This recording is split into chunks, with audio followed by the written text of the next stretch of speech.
Welcome to The Explainer. Today we are diving into a really foundational text on spiritual self-development. It's called The Purification of the Soul, and it's compiled from the works of some of the greatest classical Islamic scholars.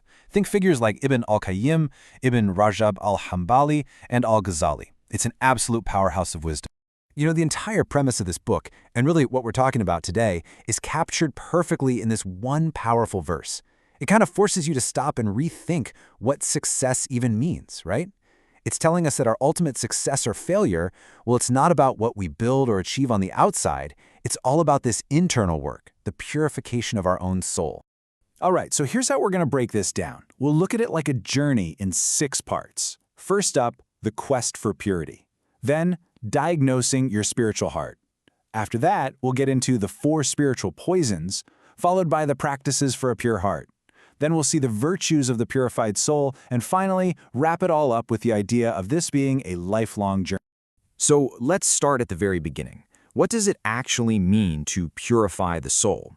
The book introduces a really core concept right away. And that concept is Tazkiyat an-Nafs. Now, the book makes it super clear. This is not a destination you just arrive at. It's not a one-and-done thing.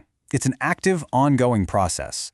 Think of it like spiritual hygiene. It's about constantly correcting yourself, growing, and consciously working to cleanse the soul from all those spiritual ailments that can really hold you back. Okay, so where do you even begin this journey? Well, according to the authors, before you can apply any cure, you first have to get a diagnosis. You have to understand the actual condition of your spiritual heart.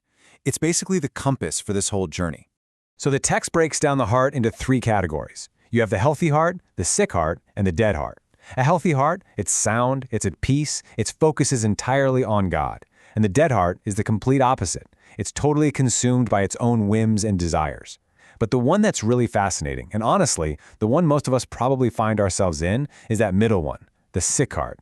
This is the real battleground. It has life in it, there's faith there, but it's also wrestling with some kind of spiritual illness. It's constantly wavering, getting pulled between good and bad, and it just responds to whatever influence happens to be stronger in that moment. All right, so if the heart can get sick, what's making it sick? What are the causes? Well, the book points to 4 main spiritual poisons that corrupt our inner state.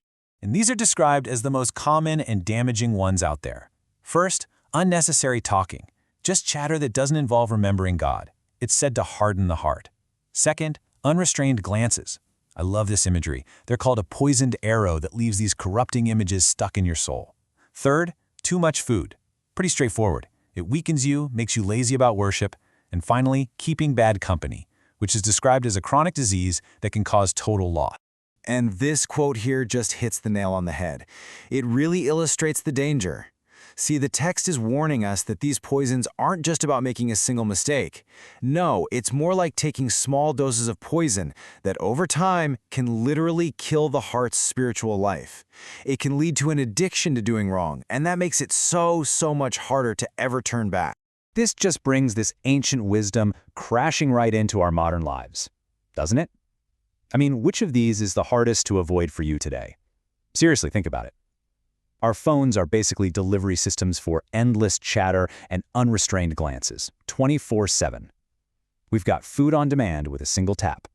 And our social circles, whether they're online or offline, can be the best thing for us or the worst. It is absolutely a modern-day minefield for the soul. But, okay, let's shift gears to the solution. Because the great thing about this book is it doesn't just diagnose the problem and leave you there. It gives you the cure. For every single poison, there's a powerful remedy. And here they are. These practices are presented as these essential acts of worship that literally give life and food to the heart. These are not just empty rituals, you guys. They are the antidotes. We're talking about the remembrance of God, reciting the Quran, constantly seeking forgiveness, making sincere supplication, and that powerful discipline of praying at night when the rest of the world is asleep. And this metaphor from the text is just so powerful, it really drives the point home. Remembrance of God is to the heart what water is to a fish. Think about that. It's not an optional add-on. It's the very element your spiritual heart needs to survive, let alone thrive. And so the opposite, heedlessness, forgetting God, is like starving your soul. It's depriving your heart of its food, which of course makes it sick and weak. So after all this work, avoiding the poisons, applying the remedies. What does a purified soul actually look like in day-to-day life? What are the fruits of this labor? Well, the text says several key virtues start to blossom.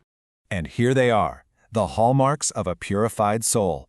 These are the beautiful character traits that just naturally start to emerge from a healthy heart.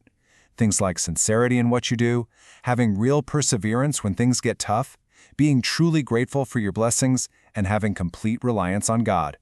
It's also about doing without all the worldly excess and, at the core of it all, loving God above everything else. Let's just zoom in on one of these for a second. Perseverance, or sabr. This is such a great example. The book makes a crucial point here. This is not just about passively gritting your teeth and enduring something tough. No, it's an active, internal practice of self-restraint. It's about consciously keeping yourself from getting agitated, holding your tongue from complaining, and stopping your hands from lashing out in grief. And this brings us to the final and maybe most critical theme of the entire book. This whole process, it's not a one-time fix. Purification isn't a course you can just take and get a certificate for. It is a continuous, lifelong process of checking in with yourself. This right here completely shifts the perspective. The goal isn't just to feel better right now. It's about living in a constant state of mindful self-evaluation, always keeping the bigger picture in mind. So, from this point of view, real intelligence isn't about your IQ. It's about this habit of constant self-auditing. And this quote from Umar ibn al-Khattab just sums up that core practice so powerfully.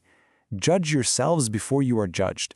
It's a call for daily self-accountability, a daily audit of your actions, your intentions, your spiritual condition. And the logic is simple, right? It's so much easier to take account of yourself now, in this life, than it is to be brought to account later on. And that really leaves us with a final, practical thought. This huge, grand, lifelong journey of purifying the soul, it doesn't start with some massive, dramatic action. It starts with the small, quiet, daily steps of self-awareness. It starts by just pausing for a moment and asking yourself about one simple thing you did today. Why did I say that? What was my real intention behind that action? And what's one tiny thing I can do better tomorrow? That's where it all begins.